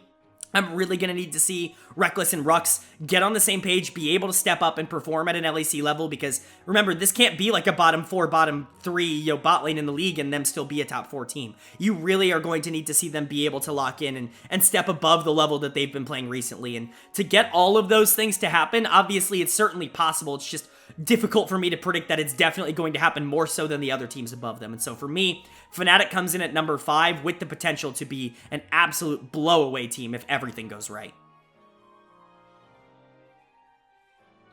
All right, well, now we have done it. We have made our way into the top 4. And top 4 is what really matters now, because those are the teams that really make, like, the actual playoffs, that actually have a chance of fighting for a championship once we get to that point. And so top 4 is really where things start to separate, and these are the 4 teams that I think make that in Winter Split. Obviously, a lot can change over the course of Winter Split. I'm still, relatively, cautious on some of the newer players, but these are really where, like, the teams start to ramp up, in my opinion, in terms of ability to win the Winter Split in general. And so I think all teams from this point onward have a pretty decent chance of winning the Winter Split in some way or another, and we'll talk about that as we go through. But coming in at the bottom of that list, still in the B tier here, but coming in at the bottom of that list, and at number 4 in my power rankings, at least at the start of winter, likely to change, it is going to be Team Vitality. And the reason I say likely to change is because the upside of this team is ludicrous, and I find it very, very, very unlikely that they finish lower than 4th, right? Like, this is a team that just should be one of the best in the entire league. It's just really hard to know if it's going to click immediately for this roster full of incredibly talented players. So let's go ahead and talk about what they're looking like in 2023. It's going to be like Photon in the top lane, Bo in the jungle, Perks in the mid lane, Neon at AD carry, and Kaiser at support. Wow. I mean, really, the reinvention of this Vitality team, going from a super team last year that drastically underperformed, didn't even make playoffs in summer, finished 7th place at 9-9 after a terrible final week of the season, to a lot of really interesting, unproven young talents, and then, some veterans kind of just sprinkled in there to make it a little bit better. I think Vitality is certainly an interesting concoction of players, and I think 4th is probably a little disrespectful for the talent level, and I think that comes through with some of the player rankings, but I'll kind of talk about that as we go through, starting with, of course, Photon in the top lane. Now, I did my offseason review video for the LEC offseason and the teams, and in that, I talked about how Photon was a really interesting player to me, but not someone that I considered, like, a superstar coming in, and I actually got some pushback from some people close to me, not comment section, but from some people, some friends who are in the scene who watched the video, and they're like, hey, maybe you should give Photon a second look, and, I'm always, here for suggestions, and so I did go and rewatch a lot of T1, Challenger stuff from last year, and I can confidently say I was wrong. I definitely was underrating Photon going into that video. I'm not going to do the same going into this video. He is an incredibly talented top lane prospect, potentially one of the best in the entire world. I really didn't see it the first time, but watching a larger sample size, I think I just caught some bad games out of him, or some less efficient games out of him, because he was always really talented, but I think I really, really saw his ability to take over very, very quickly without resources, and that's a very crazy tool to have out of the top lane position. He's going to come in as my number 5 top laner to start the year, which, he could be number 1 by the end of the year, and it really wouldn't surprise me at all. He is that kind of talent. He really is phenomenal. I think it's a great pickup for this Vitality team. My only concern is the fact that I think he is a player that is generally going to want resources. He's going to want to be played through in that top lane, and while I do think that it's possible with the configuration of this team, I certainly think the solo lanes are both going to be wanting a lot of resources with how this plays out, and so it'll be interesting to see if he has to take a little bit of a concession to make that work, or if it's just kind of work out, if it's going to work out in general, if he's going to get better at playing weak side, or if he's just going to be really strong in the 1v1 with all the pressure pulled elsewhere. It'll be interesting to see how that ends up playing out, but Photon talent-wise, absolutely a top 5 player. I mean, absolutely ludicrous in terms of talent. A really good pickup for Vitality here. And then you've got Bo in the jungle. Now, trust me, I get it. You're looking at this graphic and you're like, the hell is this guy smoking? How is he putting Bo at 6? What is going on? I understand. I'm with you. I get it. 6 is like the lowest Bo will ever be. I think Bo, at worst, is number 6 from day 1. I think by the end of the year, I would be shocked if Bo is not top 2. He is that kind of talent. Again, it's just about seeing it. He has played at a major level before, and he was good. He wasn't phenomenal, right? Like, this isn't someone who's coming in as like a certified LPL MVP that is like guaranteed to come in and be dominant basically from minute 1. He's an incredible prospect, but he still needs to show me that he can perform like that week in and week out and not just show flashes of it like he has at points in his career. Also, worth noting, he hasn't played in a very long time. Obviously got caught up in a pretty big LDL scandal isn't going to be playing there anymore. It had trouble getting visas last year, and so he wasn't able to come over to NA or EU. Was signed by Vitality midway through the year, but this is going to be the first time he's played in a little while. Obviously, he might not have rust, right? He's been playing solo queue. It's not like you develop a ton of rust in terms of playing League of Legends as long as you're actively playing the game, but it is worth noting that he hasn't played on stage in a team environment in a while, and so it'll be interesting to see how that ends up working out, but the top two members here of Photon and Bo, the talent level of those two is absolutely ludicrous, and really that could be what pushes this team over the edge, because right now, they are the quote-unquote unknown pieces on this team, but I mean, if they end up being top two in their role, both of them, this is a championship level team without a lot of question. But then you move to the more established pieces, some pieces that are actually returning here in the LEC, and you've got Perks in the mid lane. Some people are going to be super mad that I have Perks at number 2 and not at like number 6, because people are really out on Perks, and I implore you to go and rewatch some Team Vitality last year. Perks finished second in my MVP voting last year, only behind Niski. He was fantastic. He would have won the award, in my opinion, if Vitality hadn't completely choked away everything that they had in the second half of that season. In the last week, really, of the year, Perks really just, he was a pretty easy choice for MVP. He carried that Vitality team for the most part. It is really inarguable, in my opinion, that he was the best laner in the LEC last year. He obliterated people in the mid lane through the first 10 to 15 minutes of the game. Yes, he wasn't perfect after 20 minutes or so, can definitely still make mistakes, but that's really like a new development for Perks that kind of started with Cloud9 and just carried its way over on Vitality. You have to remember back to G2 Perks, he was kind of known as the big macro guy, the shot caller, the voice of those G2 teams that were really, really good. You know, the World Finals G2 teams, right? And so I'm not exactly sure where to land on Perks. He's an incredibly mechanically talented player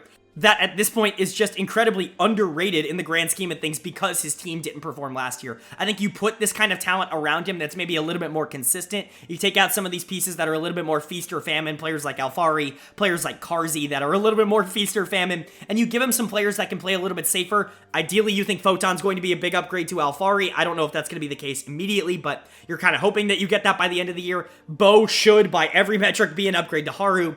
Neon and Kaiser should be a huge upgrade to Karzi and Lebrov and what they gave you last year. Perks just simply has a better team around him this year, and I think he's going to get back to that King of Europe title as we go on throughout the year. People are going to realize how good he actually is and how good he's actually been over the past few years, and I think that translates into the bot lane again. I really like this bot lane. I'm a little bit lower on Neon than I think general consensus. I've gained that reputation, I think, on this channel. Neon's a solid player. I don't think he's some sort of game-changing level player. He does what he does really well, which is play really safe in the early game and then carry team fights in the back half. I think that there definitely is a market for that, especially when you're looking at the rest of this team as like big lane-focused players. Perks was very lane-focused last year. Photon is a very lane-focused player. Bo has really good early games.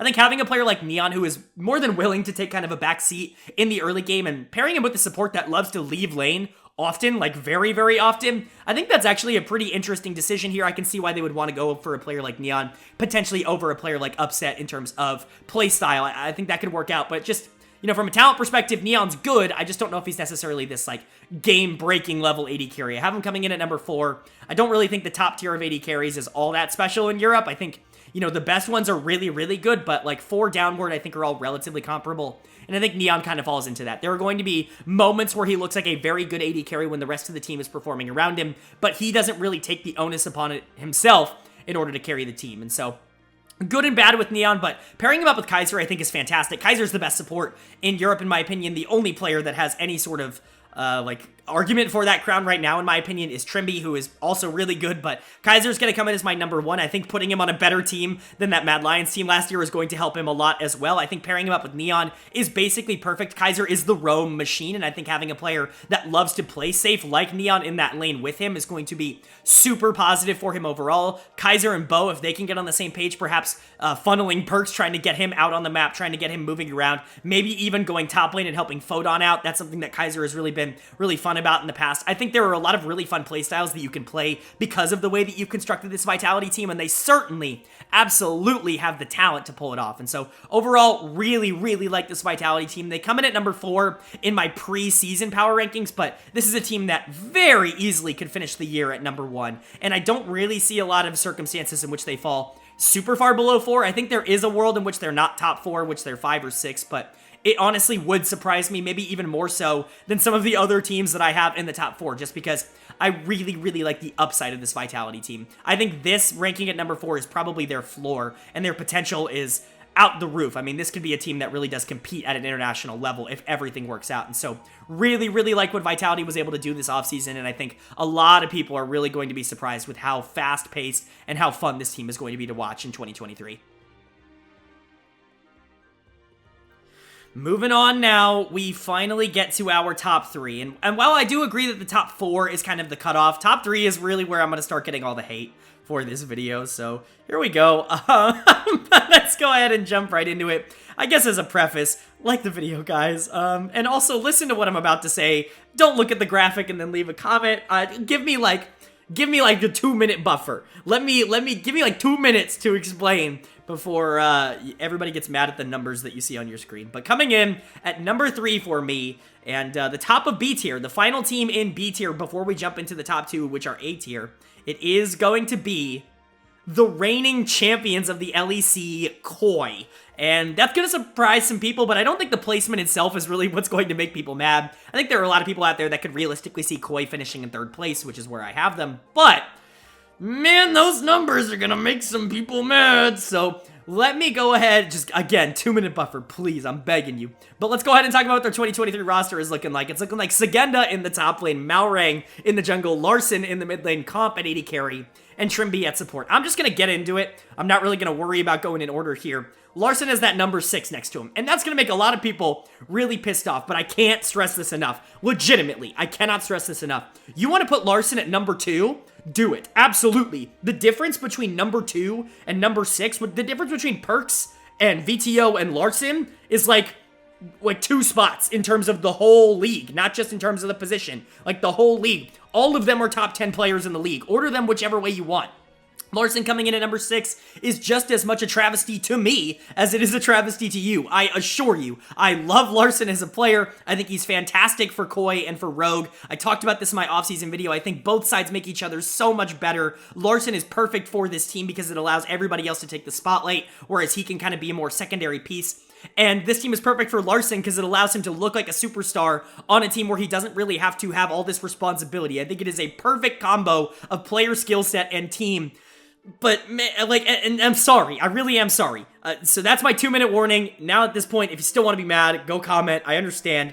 Let's get you more mad by talking about Sagenda and coming in at number 9. A lot of people are super high on Sagenda coming in. He was really good last year for Vitality. B, I will completely agree with that. Certainly not going to dispute it. I think his mechanical skill is fantastic. This is somebody who has been a channel darling in the past, years and years ago when he first joined Vitality. He was someone I was super excited to see at the LEC level, but ever since then, it just feels like my excitement for him has slowly dwindled over time. I think his time in the LEC really did bother me, and he really didn't show a lot of good traits. It was mostly just bad traits in my opinion, and while I do think he has rehabilitated his image really well in the 2nd tier here in EU, I'm not exactly sure that I'm going to immediately say he's going to come in and replace a player like Otawamne, mostly because I think they are very different players. Sagenda is definitely someone who is more active than someone like Otawamne, and that could be good, but that could also be bad for a team like Koi that really didn't invest any pressure at all into top lane last year. It was a big luxury that this team had, that they had a top laner that they could just kind of leave alone on an island and he was going to be fine. Like, he wasn't going to be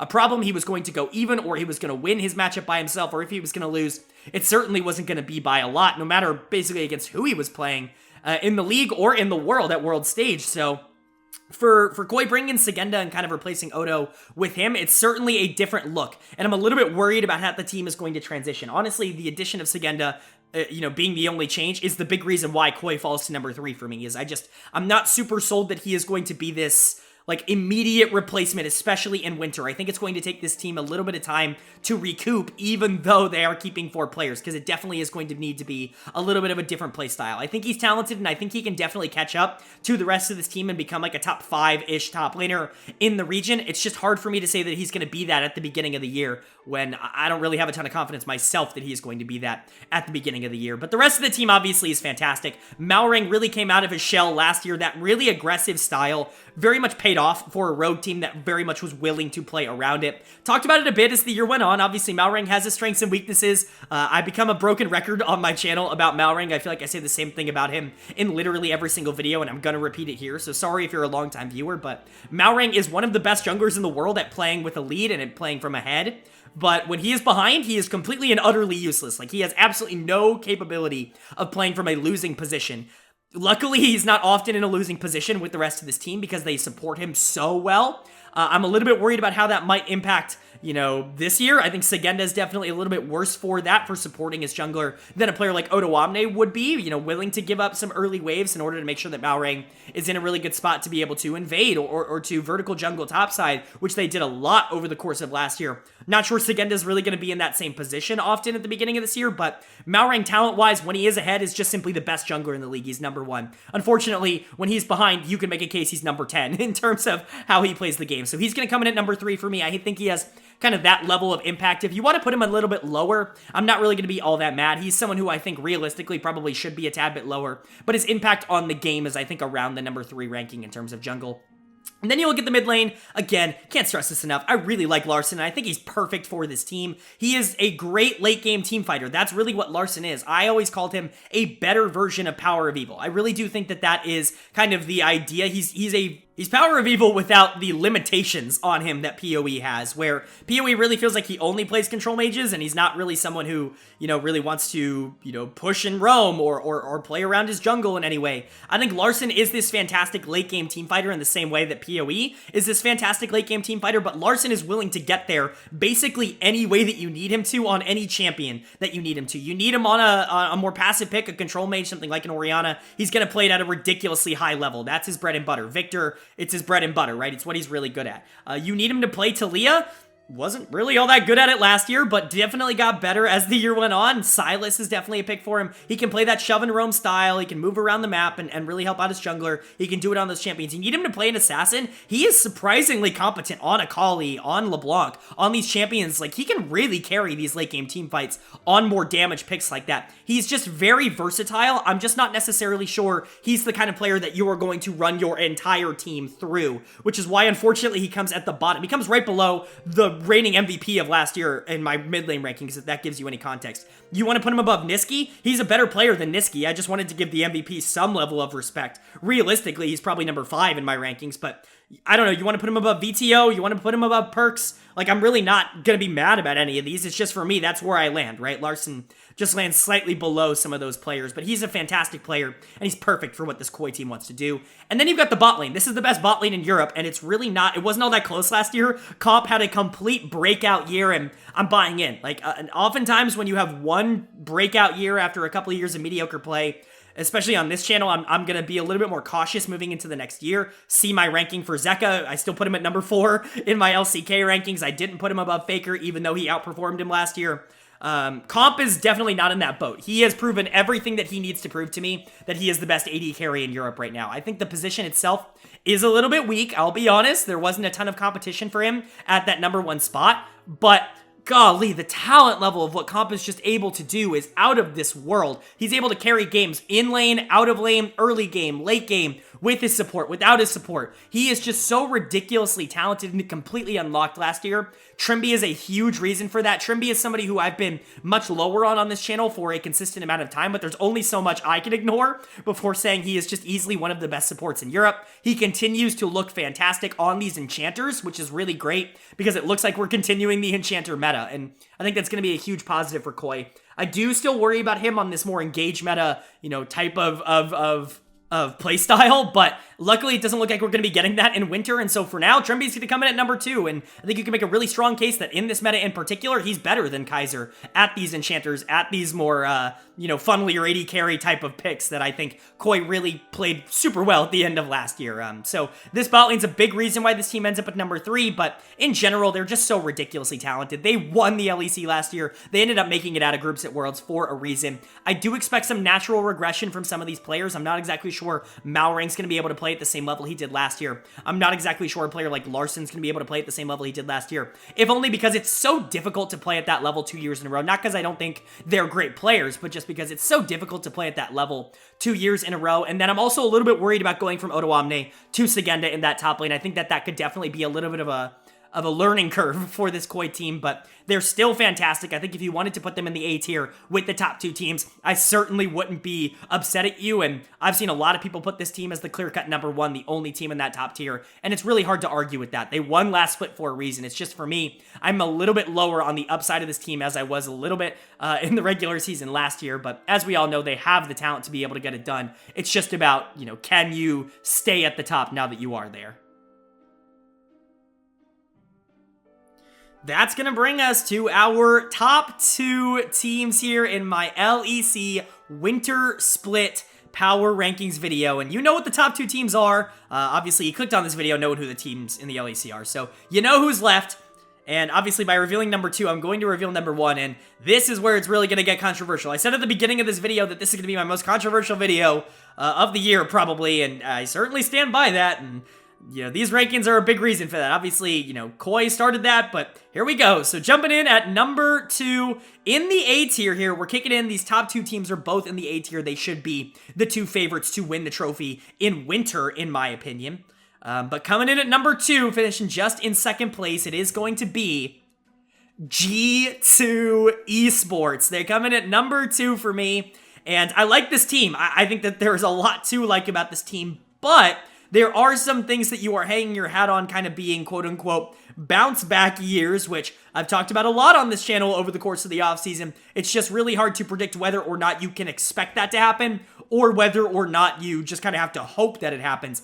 In G2's case, I think in a lot of cases, I feel very comfortable that this team is going to be pretty good, and I'll explain why as we go through it. But looking at their 2023 roster, it is looking like Broken Blade in the top lane, Yike in the jungle, Caps in the mid lane, Hansama at AD carry, and Mickey X at support. Wow, did this team make some changes. Only 2 members of this G2 team returning from last year, of course, being the solo laners in Broken Blade and Caps, and a lot of punts on some players moving out of those 2 positions. We're actually going to talk about the solo laners first, and rarely I'm going to go out of position here. I'm going to start with Caps because it's hard not to start with Caps.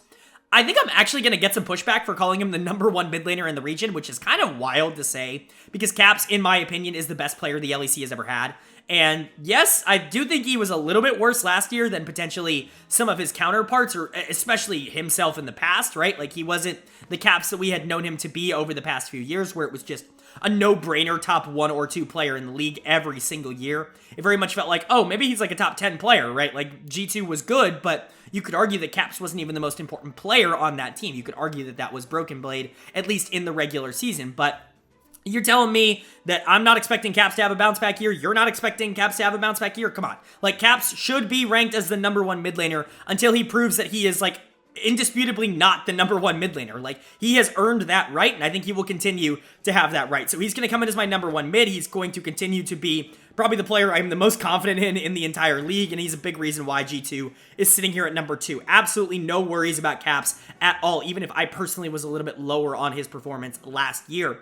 And then you've got Broken Blade in the top lane. Talk about a complete breakout year from Broken Blade, in my opinion. Broken Blade has always been a little bit of a controversial opinion, I would say, on this channel, where I've been much lower on Broken Blade ever since he joined a major region. I wasn't huge on him when he was playing in Turkey, came over to North America to play for TSM, and I honestly thought they won in spite of him throughout most of that 2020 season. He ends up going over to Schalke in 2021, and he's okay. I think for the most part, that Schalke team is an absolute disaster, which I called, big shout out. No brag, but didn't really expect that to work out, and it didn't work out, so there you go. And then obviously comes over to G2, and I'm like, oh, I don't know, man. You're taking a big punt on this guy who's never really shown any consistency in the top lane. He often needs resources in order to win the game. If you leave him alone, he will just lose you the game. Kind of in that Bew sense of WE Bew sense. But man, he just completely changed that around last year. He had easily the best year of his career, in my opinion, on this G2 esports team. He was the best top laner in the LEC last year, pretty consistently, in my opinion. I mean, Odo probably was more consistent, but he certainly had higher highs, Broken Blade did, and I really, really liked the way that he played for most of last year. He's going to come in as my number 2 top laner. Just, I'm a little bit still worried about the consistency. I need to see it for more than 1 year before I, definitively call him the best top laner in the LEC, but if he plays even remotely like he did last year, that's going to be a huge benefit to G2. He's someone who can actively carry games from the top lane position. There's basically nobody else in the league that can do that nearly as consistently as Broken Blade can, and that is a huge, huge benefit for G2, and I think having a player like that's always going to be great, but I think really what separates him from what he was in 2020 and 2021 is how well he started to play on weak side last year, how good he picked up a lot of those secondary, tank-oriented picks, these bruiser-oriented picks, and how willing he was to adapt to that role on a bigger team. I think that was very encouraging, and if he can continue that trend moving into 2023, he's going to continue to be one of the best top laners in the league. But that's when you get to a lot of the new additions, and while I am very high on these solo laners, and honestly I think the floor for this team is incredibly high because of these two solo laners, all the other three players on this team do have at least something to prove that is opposed to either last year or just expectation and history in general. Starting with the history one, let's talk about Yike coming into the jungle here.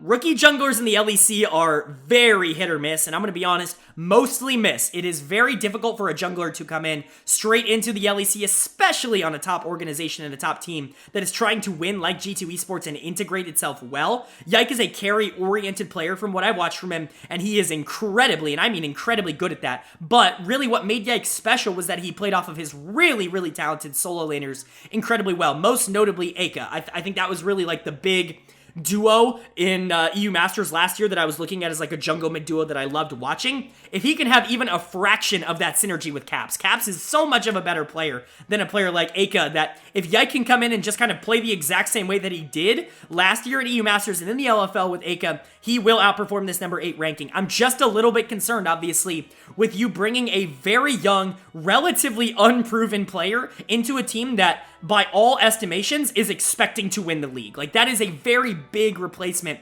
Obviously, coming in for a player like Jankos, who, very different style of jungler. Jankos is going to give everything he has to his laners, where Yike is definitely going to play a little bit more aggressive and may try to make some more crazy plays. It's going to be an adaptation, not only for Yike coming into this G2 team, but for players like Broken Blade and for players like Caps, who really haven't played with a young jungler in a very long time. I can't remember the last time Caps was on a team where he couldn't really rely on his jungle to help him out. So it's definitely going to be intriguing to see whether or not this works. I think it's a very bold move by a G2 Esports team, but in terms of talent, I really like Yike, and I think that there is a chance that he ends the season as one of the better junglers. It's just hard to predict that going into the year. And then you've got the bot lane, which you're really just looking for a bounce back from, both of them, to be honest. Obviously, reuniting Hansama and Mickey X from their Misfits days back in the day. I like this decision. I think both of them have ridiculous talent. Hansama coming off of a poor year, I'll be honest, on Team Liquid. There's really no other way to put it. A very disappointing year on Team Liquid where he ends up missing Worlds. Mickey X coming off of an awful year, a completely and utterly terrible year on Excel. When he joined that team with Patrick, I was like, holy crap, this is going to be one of the best bot lanes in the league. Excel's really going to push forward, and for like 3-4 weeks, it looked like that. Like, it very much felt like, oh, okay, they're getting together. And then everything fell apart, and Mickey became the most detrimental player in the entire LEC. Maybe outside of, like, Gilius. He became, like, the most detrimental player. You're hoping that these two can get back on the same page. Maybe it was just a fit thing. Maybe him and Patrick just didn't, fit together. Who knows what it was? But you're really just hoping that both of these players can bounce back and get closer to the form that they had in 2021. And honestly, I have faith that they're going to do that. I have more faith that Hans and Mickey are going to be a very, very strong, at the very worst, a competent bot lane than I do in Yike being a superstar jungler, right? Hans and Mickey are really good players that I think just had down years. And I think both of them are primed for bounce backs. Han's going to come in as my number 3 AD carry. Again, relatively weak position, but I think that he should outperform a player like Neon and players like Reckless. He should just be better. He has the talent to be better, and he certainly has in the past. Hopefully with a more cohesive unit around him, he will be. And then Mickey comes in at number 5. You can make a super strong case that he deserves to be way lower. I mean, he was easily number 10 last year. He was number 11, if you really want to say that, last year, because he replaced Adviena, and he was worse for that team than Adviena was. And so, say what you want, Mickey's gonna have to have a bounce back, but I honestly do believe he will. He returns to G2 here. Obviously, the team he is the most famous for reunites with Caps. I do think this bot lane is going to be more than serviceable. I think they are going to be a positive for this team, but at least going into the year, their rankings are going to slightly suffer for that. But if both of them are sitting at top 2 in their roles by the end of the year, I'm really not gonna be all that surprised. I could definitely see that on the horizon. It's just really tough to rank Mickey X any higher than number 5 after the abysmal season that he just had. And so, what does that mean for for G2 overall, well, I like this team. I like this team quite a bit. There's a reason they rank second. I think the floor of this team is incredibly high. You have arguably the most talented player in League history. You've got a top laner that really showed massive development, and you've got a bot lane that's played together before at a high level, even if both of them didn't show it last year. If you can get a really solid performance out of your rookie jungler, this team could easily win the league. Like, it really wouldn't take all that much to convince me that this is the best team in the league by a considerable margin. It's just a couple of question marks that maybe the top team in the league for me doesn't have, but the talent level on this team's tremendous, and G2's definitely going to be looking to hoist the crown by the end of the year. That's going to bring us to our 10th and final team, my first place team, and of course, Eagle Eye viewers know who it is, and they're already mad in the comments section. I can believe it, but coming in at number 1 for me, and very much against the grain, against the chalk. Coming in at number 1 in my power rankings, top of A tier, my projection for the winner of Winter Split, it is going to be Excel Esports. I know, I get it. You're like, how? How do you look at this team and see a championship team? Well, you know, it's my process, and I'll talk about why when we get to the roster, but looking at their 2023 roster, it's looking like Odoamne in the top lane, Xerxes in the jungle, VTO in the mid lane, Patrick at AD carry, and Targamas at support. Whoo-wee, this team is really intriguing because I think a lot of people are going to look at this and worry about the star power, worry about the top-end talent, quote-unquote. But one thing that I value, and I've talked about this on the channel in the past, I think that throughout LoL esports history, we have learned one thing, and that is, it is not about your best player, it is about your worst player. Your worst player needs to be the best worst player in the league for you to be a title contender. That really is kind of how it ends up going. It really doesn't matter if you have 2 or 3 of the best players in the entire league if you have other players on the team that aren't holding up their weight. That's where I think this Excel team shines. There is no weak link on this team. Every single player on this team is incredibly solid and one of the best players in their roles. They do have superstar talent, which I'll get to in a bit as well, which pushes them over the top. But for me, Excel is just so ridiculously consistent on paper. So let's go ahead and talk about it. Starting with Odo in the top lane. I have him as the number 1 top laner. I think he's the most consistent top laner in the region. I think you could make a case that Broken Blade is the best top laner in the region because he has more of an ability to carry games than Odo, but Odo, you know exactly what you're going to get with him. He is super consistent. He's always going to win lane. He's going to transition that into some great team fighting, and he's going to be very good for whatever team he is on. He has been that for his entire career. In my opinion, he's a huge reason that Rogue team ended up working last year. Having that stability in the top side was really important for Rogue to be able to play as aggressively as they did elsewhere on the map. I think that luxury is now going to be given to Excel Esports. It's a great pickup for them, and I think he's going to be an absolute rock for them. You've got Xerxes in the jungle. I have his ranking relatively low, coming in at number 7 here, but don't take that super duper literally. Jungle and mid are the 2 positions in the LEC that I see as really, really top heavy and very difficult to crack the upper echelons of. Xerxes comes in just behind a player like Bo, if that gives you any sort of context, right, as to where I think Xerxes is. An incredibly solid player, one of the more interesting, you know, kind of career adaptations in the league, I will say, because he always started off as this more resource-oriented player, someone who just wanted to power farm to 20 or 25 minutes and then try to win games in team fights. He's become a lot more versatile, a lot more adaptive in the last few years, and especially on Astralis, where he was really fun to watch last year on a team that was really overperforming for a lot of the year. I think he's going to work super well with a lot of the members on this team, because if he does want to take resources, you do have some players that are okay playing weak side. Odo obviously is great weak side. Patrick is underratedly very good at the weak side, and so is VTO, honestly. He can do it as well. Xerxes, I think, is a very, very interesting piece to add on to here, and I really like the playstyle fit for him with this Excel team. And then you get to VTO in the mid lane. You need a superstar to be able to win the LEC, and to me, VTO is a superstar. He's a top 5 player in the league, comes in as my number 3 mid laner, but like I said, I mean, come on, like, anybody who's in the top 6 is in the top 10 players in the league, and so VTO really is one of those guys that I think can completely change a franchise. I would not be surprised at all if we're looking at him by the end of even just like spring, but by the end of the year in total as the best player in the LEC. He has that kind of talent, and this is really the best team that he has had around him. He has made a lot of these Misfits teams feel like an absolute big deal with some, I'm not going to say less than stellar talent, but with like Zanzara in the jungle, Neon's a good player, but like, he's not Patrick, right? Like, this is the best team that he has ever been on by a considerable amount, and I think he's going to show it this year when he really starts to take over and dominate in that mid lane position. I think VTO is a big reason why I feel this Excel Esports team is going to win the league. he's going to come in at number 3. But if he's number 1 by the end of the year, come on, you know me of all people is not going to be surprised. And then this bot lane, you've got Patrick and Targamas. I actually really like this as a duo fit together. I think Targamas is just a straight upgrade to what Mickey X was giving you last year, even if Mickey is going to be a better player this year. Targamas' contribution to this team will be better than Mickey's contribution last year. I really have no doubt about that. I've heard a lot of bad things about Targamas, and I understand it's because that bot lane ended up having to play the way that it did at Worlds and throughout the playoffs and became a problem, but I think Targamas was actually pretty good at that style. They just weren't able to compete at a Worlds level, and you know, I've expressed my opinion on Flackid on this channel before. I do think he was very overrated going into the year last year, and I think that kind of played out as the year went on. I think Targamas separating from that, getting to a more standard AD carry here, and Patrick, somebody who I think is willing to play strong side, but is also just this fantastic team fighter that can play weak side early and just kind of scale into the late game. It's going to allow so much more flexibility for Targamas as a player. Remember, this guy led the league in assists last year. It's not even like he had a bad year. He broke the assist record in the LEC, and so I think him and Patrick together are going to be great. Patrick is consistently underrated. Maybe not so much anymore. I think people really do understand how good of a player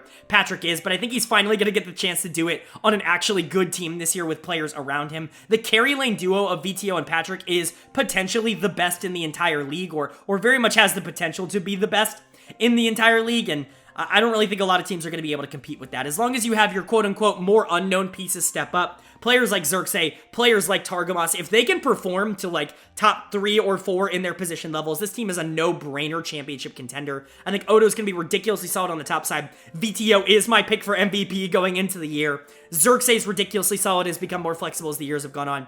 And I'm really excited to see what this bot lane of Patrick and Targamas can do together. A lot of people are going to look at this and be incredibly surprised that I have Excel as number 1, because I haven't seen anyone place them anywhere higher than even number 4 on basically any other list. But for me, there is no more complete team in the league. There is no team with a higher bottom tier than Excel, and I think that's going to show itself at the beginning of the year. Maybe as we get throughout the year, teams like G2, teams like Vitality, teams like Koi are able to catch up to Excel in terms of top-end talent level. But I think when you're starting the year, you're looking at a team full of consistent players. Excel is my sleeper pick to be the champions of the LEC coming out of the winter split.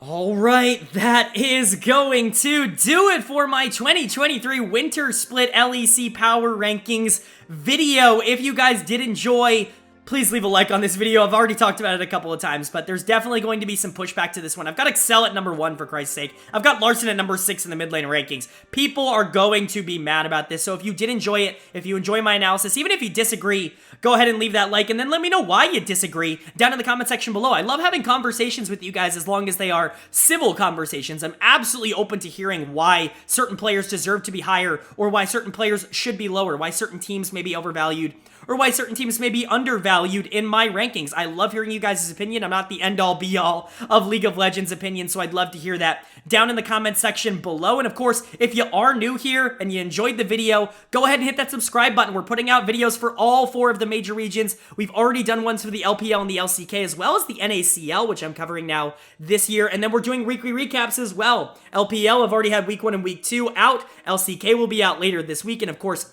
LEC will be out next week as we kick off the season very shortly. So if you're excited for that kind of content, go ahead and hit that subscribe button so you can be here for all of that to release. But with all that being said, I hope you all are having a great day. I hope you continue to have a great day. And I will see you all later.